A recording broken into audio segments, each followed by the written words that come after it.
It's me, the dead man. I'm back again with another episode. Oh god, it's not Funko Taker again. That's right, Wad. It's me, Dead Man, Tombstone, Chokeslam, Death Valley. Michelle, what is it? No, not now, baby. I got a thing to do. Did you hear the news of Bryan Danielson, and CM Punk, AEW, Chokeslam, Tombstone? Yes. That's not their moves at all. I don't know what you mean, but yes, that I'm excited. That's great news. We're going to talk about it right now on the show. That's good, little peckerhead. You listen to me. Maybe I should unleash the demons and make a return to AEW. Sounds like a big deal over there with lots of people like Black and Miro. Jungle Cat is there, I heard. No, it's Jungle Boy. It's Jungle Boy. And yes, Malachi Black, Miro.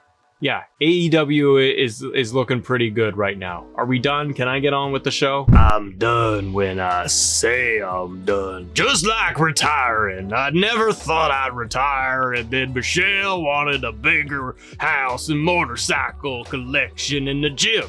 So I thought I'd retire again and again, and I might be back. I did a video thing one time, and I might show up again for another little special match. You never know where our dead man could rest in peace. You, I'm out. Bryan Danielson, CM Punk, news and rumors, possible confirmations. Let's get into the episode. This is exciting. Let's start it right now.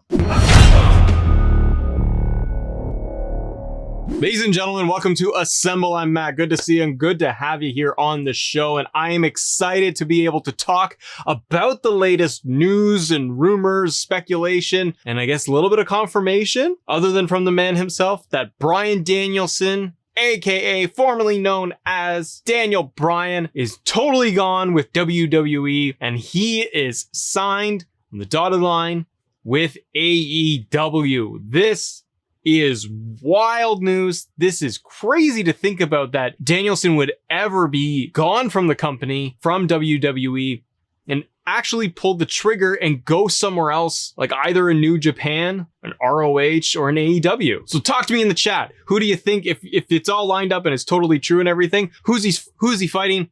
What's the first feud? Is he just going to be going up against Cody, because Cody does all of the first round matches with anybody that comes into the company? Or is it going to be somebody actually different this time? Maybe CM Punk, if that's all true. There's a lot to consider. I'm very, very excited, but let's get into a little bit of the breakdown of what we know. So on Wednesday night, Cassidy Haynes of Bodyslam.net had a report to break all of this down, and it goes like this. Quote, in an update as to the future of Bryan Danielson, formerly known as Daniel Bryan, a source I have spoken to has told me that he is locked in and has 100% already signed a contract with AEW.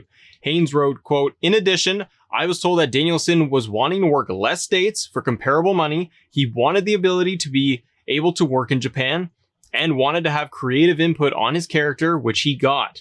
Now, right around WrestleMania 37 time, Bryan Danielson did an interview with Barstool talking about what his thoughts are with WWE and expanding, being able to work with other promotions like Japan and being able to have superstars go over there. And we did hear about this, months and months ago, that there was something going on, some rumblings of possibly having Daniel Bryan go to Japan, work over there, maybe with some other stars, and trying to expand everything. But that doesn't seem like it's come to fruition, and here we are today. But in an interview with Barstool's Robbie Fox, from Bryan himself, quote, I brought the idea up to a lot of people, Bryan said. I don't think a hair versus hair match in Mexico would happen. I also think that now more than ever, it's a time when people are open to new ideas. I think I have made some headway. Whether any of it actually happens, who knows? I don't think people truly understand how great a lot of the WWE superstars are, because we don't necessarily put on a pure wrestling product. We put on a sports entertainment product. He goes on to say, if all of a sudden you saw Cesaro in New Japan, people would be like, this guy's the greatest. If you put Otis in New Japan, people would be like, holy cow, this guy is amazing. He's like Vader from the 90s type vibe. It's just a different presentation. He continued, I think it would be cool and unique contribution in wrestling as far as giving back. I also think it'd be good for WWE and wrestling in general for them to go and learn at other places.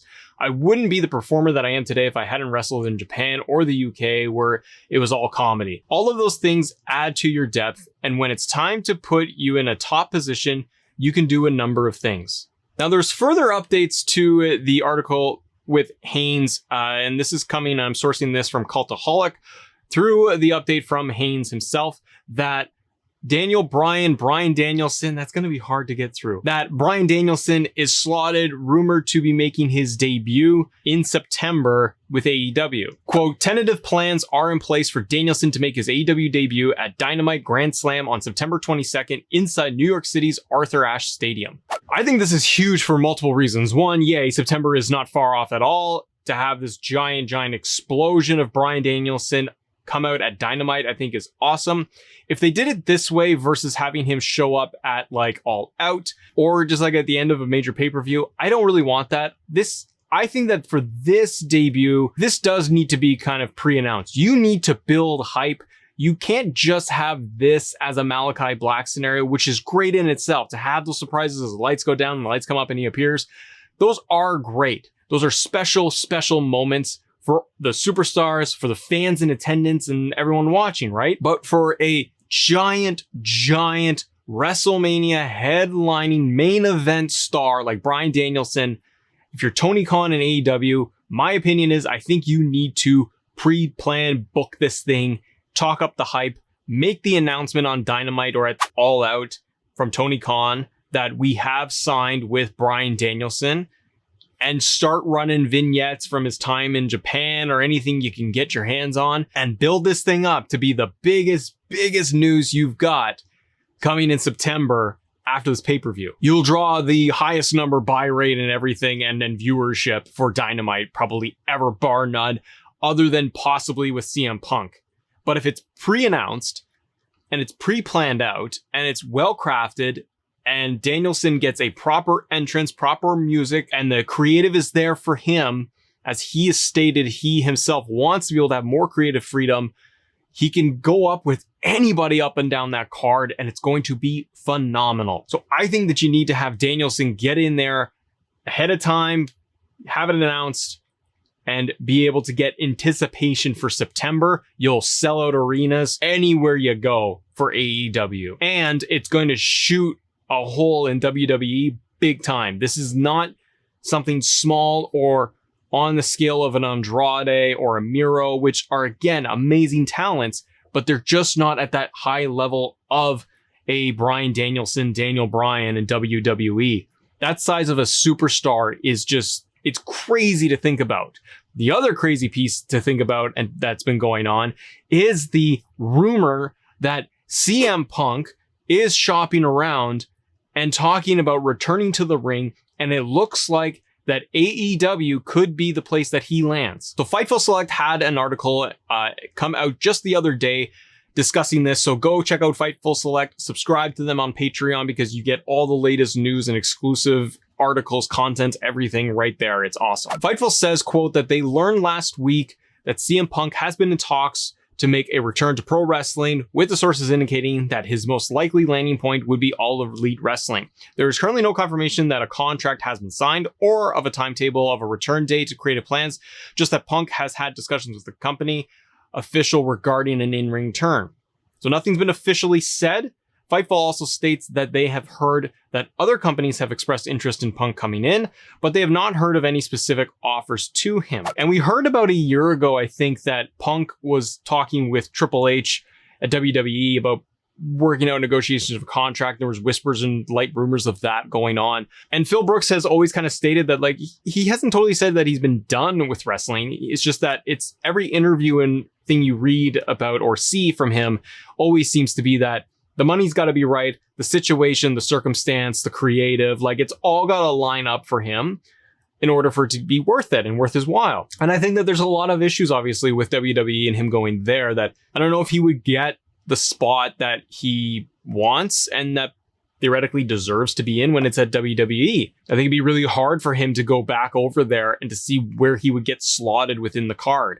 I think that if it was a New Japan or if it was going to be AEW that he's rumored to show up with, I think again, it's just untapped potential that he could boost the ratings and the numbers. He is that needle mover. It's what everyone has in wrestling world has been wanting to see since he left back in like 2014. So it's extremely excited. And with the news of Bryan Danielson going to AEW, it's almost like, man, if you got Danielson and you got Punk and Malachi Black, Cody and the Young Bucks, you've got so much talent over there. Kenny Omega, Jericho, like it keeps Hangman Page. Your roster is incredible. If AEW, in my opinion, could just up their production a little bit and put a little bit more in there, and you have talent like this with creative freedom and putting on amazing matches and telling compelling stories, there's no reason why they can't compete with the likes of WWE very, very quickly. Let me know in the comments below, what do you think? Do you think that Bryan Danielson is going to, one, have officially signed with AEW and show up in September? What would you like to see from a feud from him going into AEW? And do you think that we will see CM Punk in AEW in the future? And how do you think that reveal would go for you? Do you think it's a lights off, lights on situation? He just shows up, does a run in, or is it pre-booked, pre-planned? I'd love to know what you all think. Let's talk about it in the comments. Thank you so much for watching, everybody. I'm Matt here on Assemble. And as always, thank you all for assembling with us. See ya.